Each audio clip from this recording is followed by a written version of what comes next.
ನಮಸ್ಕಾರ ಎಲ್ರಿಗೂ. ಹೊಸಬ್ರು ನನ್ನ ಚಾನಲ್ ನೋಡ್ತಿದ್ರೆ ಸಬ್ಸ್ಕ್ರೈಬ್ ಮಾಡ್ಕೊಂಡು ವಿಡಿಯೋ ನೋಡಿ, ಹಾಗೆ ಒಂದು ಲೈಕ್ ಕೊಡಿ.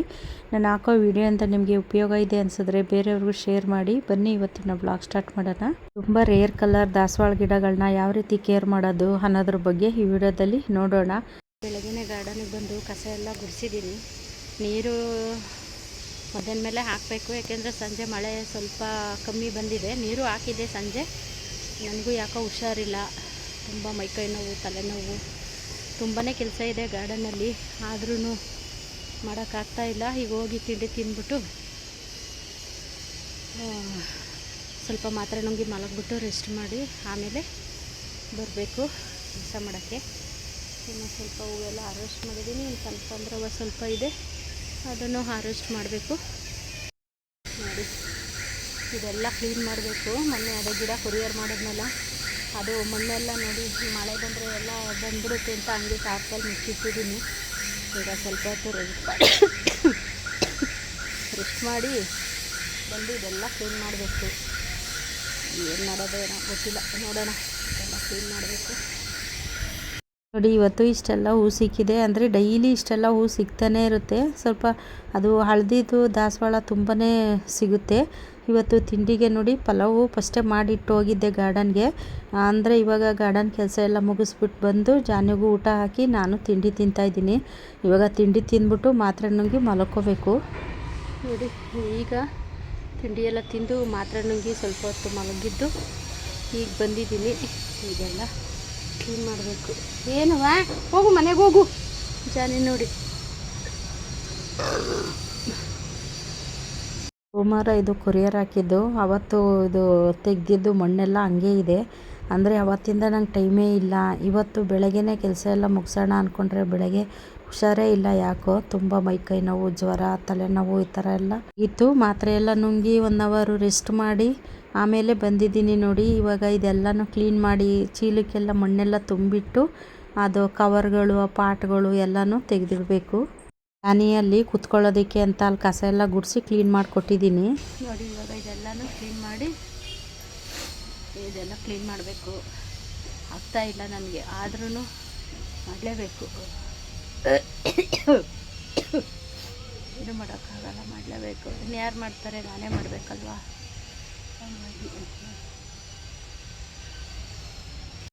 ಬೇಕು ನೋಡಿ, ಇವನ್ನ ಏನು ಬೇಕು, ಹೋಗಲ್ಲಿ ಕೂಚೋಗು, ಅಲ್ಲಿ ಕೂಕು, ಹೋಗು ಕುಂದಪ್ಪ. ಕೆಲಸ ಮಾಡೋಣ, ಕೆಲಸವ. ಹ್ಞೂ, ಕೆಲಸ ಮಾಡ್ತೀನಿ, ಹೋಗು. ಅಯ್ಯೋ ಕೋಲಿ ನಿನ್ನು. ಹೋಗು ಹೋಗು ಹೋಗಲ್ಲಿ ಹೋಗು. ವಾ ಹೋಗು, ಕೆಲಸ ಮಾಡೋಣ. ಹೋಗು ಬಂಗಾರು, ಹೋಗು ಕೆಲಸ ಮಾಡೋಣ. ಹ್ಞೂ, ಆಯಿತು ಆಯಿತು ಆಯಿತು ಆಯಿತು ಆಯಿತು ಆಯಿತು, ಹೋಗು.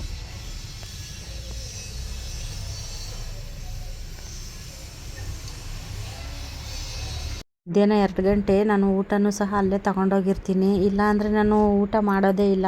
ಮತ್ತೆ ಯಾರು ಕೆಳಗಡೆ ಬಂದು ಇಳಿದು ಊಟ ಮಾಡಿ ಮತ್ತೆ ಮೇಲೆ ಹೋಗೋರು ಅಂದ್ಬಿಟ್ಟು ನಾವು ಮಧ್ಯಾಹ್ನ ಟೈಮ್ ಡೈಲಿ ಅಷ್ಟೇ ಊಟ ತಿನ್ನೋದಿಲ್ಲ. ಹಂಗಾಗಿ ನಡುವೆ ನಾನು ಬಾಕ್ಸಲ್ಲಿ ಹಾಕ್ಕೊಂಡು ಅಲ್ಲೇ ಗಾರ್ಡನ್ಗೆ ತಗೊಂಡೋಗ್ತೀನಿ. ಯಾಕೆಂದರೆ ನಮ್ಮ ಆರೋಗ್ಯನೂ ನಾವು ನೋಡ್ಕೋಬೇಕಲ್ವ. ನಾವು ಆರೋಗ್ಯ ತಪ್ಪಿತು ಅಂದರೆ ನಮ್ಮನ್ನು ಯಾರು ನೋಡೋರು ಇರೋದಿಲ್ಲ. ಹಾಗಾಗಿ ಮುನ್ನೆಚ್ಚರಿಕೆಯಾಗಿ ನಮ್ಮ ಆರೋಗ್ಯನೂ ಸಹ ನಾವು ನೋಡ್ಕೋಬೇಕು. ಎಲ್ಲ ದಾಸವಾಳ ಗಿಡ ತುಂಬ ರೇರ್ ಕಲ್ಲರು. ಈ ಕಲರ್ಗಳನ್ನ ನಾನು ರಿಪಾರ್ಟ್ ಮಾಡಿ ಇಟ್ಟಿದ್ದೆ.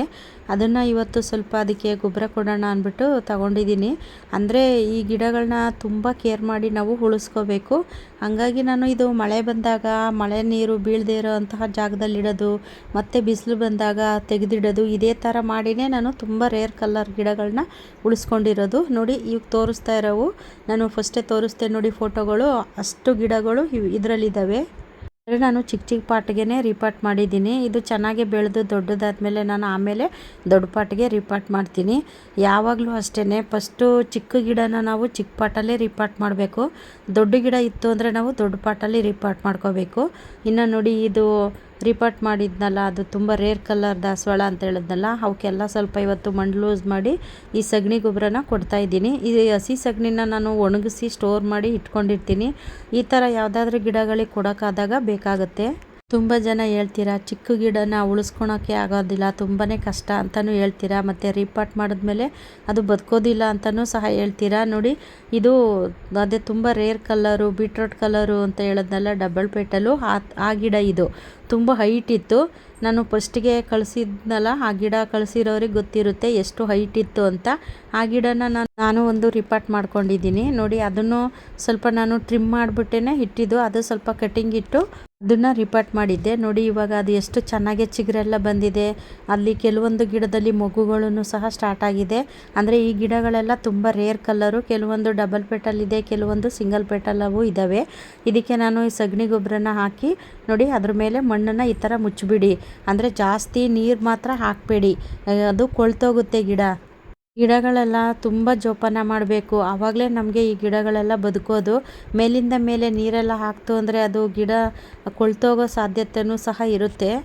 ನಾನು ಈ ಗಿಡಗಳಿಗೆ 3 ದಿನಕ್ಕೊಂದು ದಿನ ನೀರು ಹಾಕ್ತೀನಿ, ಕೆಲವೊಂದೊಂದು ಸತಿ 4 ದಿನ ಆದಮೇಲೆ ನೀರು ಹಾಕ್ತೀನಿ. ಯಾಕೆಂದರೆ ಅದು ಬುಡದ ಹತ್ರ ತೇವ ಇರುತ್ತೆ, ಮೇಲಿಂದ ಮೇಲೆ ಹಾಕಬಾರ್ದು. ಈಗ ಅದು ಮೇಲ್ಗಡೆ ಮಣ್ಣು ಒಣಗೋಗಿರುತ್ತೆ, ಮಣ್ಣು ಡ್ರೈ ಆಗಿದೆಯಲ್ಲ ಅಂದ್ಬಿಟ್ಟು ನೀವೇನು ಮಾಡ್ತೀರಾ, ನೀರು ಹಾಕ್ತೀರಾ, ಅದು ಬುಡದಲ್ಲಿ ತೇವ ಇರುತ್ತಲ್ಲ, ಅದೇನಾಗುತ್ತೆ, ಬೇರು ಕೊಳಿತಾ ಬರುತ್ತೆ.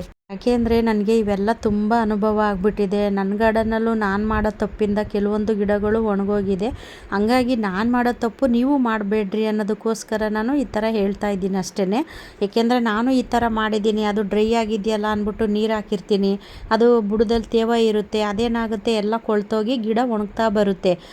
ಅದೇ ತಪ್ಪನ್ನೇ ಸುಮಾರು ಜನ ಮಾಡ್ತೀರಾ. ಆ ಥರ ಎಲ್ಲ ಮಾಡಬೇಡಿ. ಗಿಡಗಳನ್ನ ಬೆಳೆಯೋದಾಗಲಿ ಮತ್ತು ಅದನ್ನು ಜೋಪಾನ ಮಾಡಿ ಉಳಿಸ್ಕೊಳೋದಕ್ಕಾಗಲಿ ತುಂಬಾ ತಾಳ್ಮೆ ಮುಖ್ಯ. ನೋಡಿ ಇವೆಲ್ಲ ಚಿಕ್ಕ ಚಿಕ್ಕ ಗಿಡಗಳು, ಆ ಚಿಕ್ಕ ಚಿಕ್ಕ ಗಿಡಗಳನ್ನೇ ನಾನು ಉಳಿಸ್ಕೊಳೋ ಪ್ರಯತ್ನ ಮಾಡ್ತಿದ್ದೀನಿ. ಇದರಲ್ಲಿ ಮೊಗ್ಗುಗಳು ಸಹ ಇದ್ದಾವೆ. ನಾನು ಆದಷ್ಟು ಬೇಗ ಅದು ಮೊಗ್ಗು ಹೂವಾಗಿ ಅರಳಲಿ ಅಂತ ನಾನು ವೆಯ್ಟ್ ಮಾಡ್ತಾ ಇದ್ದೀನಿ. ಯಾಕೆಂದರೆ ನನಗೆ ಅದು ತುಂಬ ರೇರ್ ಕಲ್ಲರು, ಈ ಗಿಡಗಳೆಲ್ಲ ರೇರ್ ಕಲ್ಲರ್ಗಳೇ. ಆ ರೇರ್ ಕಲ್ಲರು ಹೂ ಬಿಟ್ಟಾಗ ನೋಡೋಕ್ಕೆ ನಮಗೂ ಖುಷಿ ಆಗುತ್ತಲ್ವ, ಹಾಗಾಗಿ ನಾನು ವೆಯ್ಟ್ ಮಾಡ್ತಾ ಇದ್ದೀನಿ. ಇದರಲ್ಲಿ ನಾನು ಕೆಲವೊಂದು ಗಿಡಗಳನ್ನ ಕಟಿಂಗಿಂದನೂ ಬೆಳೆಸಿದ್ದೀನಿ.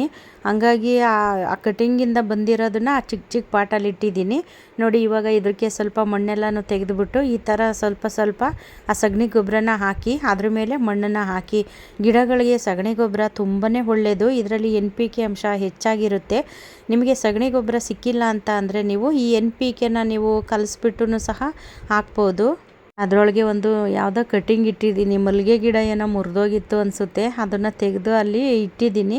ನೋಡೋಣ ಅದು ಚಿಗುರುತ್ತೋ ಹೋಗುತ್ತೋ ಗೊತ್ತಿಲ್ಲ. ನಮ್ಮ ಪ್ರಯತ್ನ ಅಂತೂ ನಾವು ಮಾಡಬೇಕಲ್ವ. ಸುಮ್ಮನೆ ಬಿಸಾಕೋ ಬದಲು ಅಲ್ಲೆಲ್ಲಾದರೂ ಒಂದು ಕಡೆ ಸಿಗಿಸಿದ್ರೆ ಅದ್ರ ಚಿಗುರು ಬಂದರೆ ಓಕೆ, ಒಣಗೋದ್ರೆ ಏನು ಮಾಡೋಕ್ಕಾಗೋದಿಲ್ಲ. ಇದೇ ಥರನೇ ಮಾಡೋದು ನಾನು, ಯಾವುದು ವೇಸ್ಟ್ ಅಂತ ಬಿಸಾಕೋದಿಲ್ಲ. ಇನ್ನು ಇದು ಸಿಂಗಲ್ ಪೇಟಲು ಚೆನ್ನಾಗಿದೆ, ಇದು ಕಲ್ಲರು.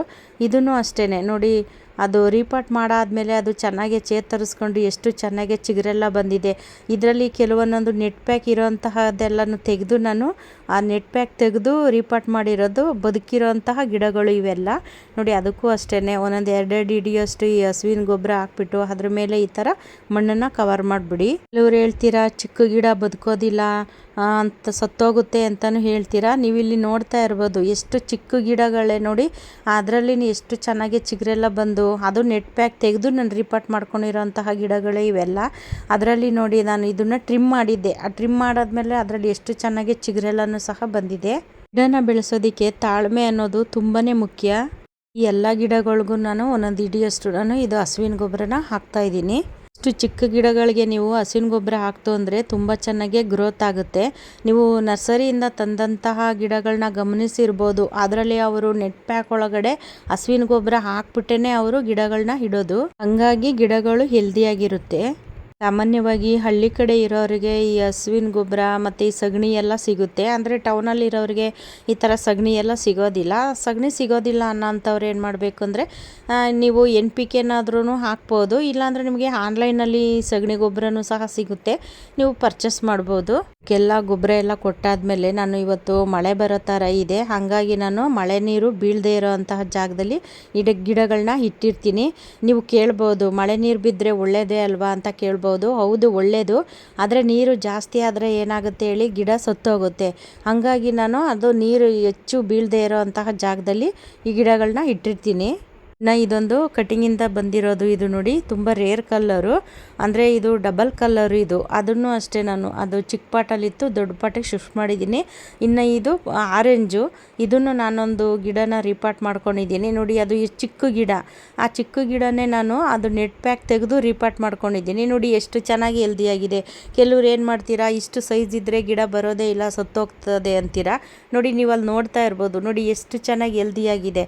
ಇದು ರೀಪಾಟ್ ಮಾಡಿ ನಾನು ಒಂದು ವಾರ ಆಗಿರ್ಬೋದು ಅಷ್ಟೇ, ಆದರೂ ನೋಡಿ ಚೆನ್ನಾಗಿ ಸೆಟ್ ಆಗಿದೆ ಇವಾಗ. ಅದಕ್ಕೆ ನಾನೀಗ ಸ್ವಲ್ಪ ಹಸುವಿನ ಗೊಬ್ಬರ ಎಲ್ಲ ಹಾಕ್ಬಿಟ್ಟು ಅದ್ರ ಮೇಲೆ ಮಣ್ಣು ಹಾಕ್ತೀನಿ ನೋಡಿ. ಗಿಡ ಎಷ್ಟು ಚೆನ್ನಾಗಿ ಹೆಲ್ದಿಯಾಗಿದೆ, ಅದರಲ್ಲಿ ಮೊಗ್ಗುನೂ ಸಹ ಇದೆ.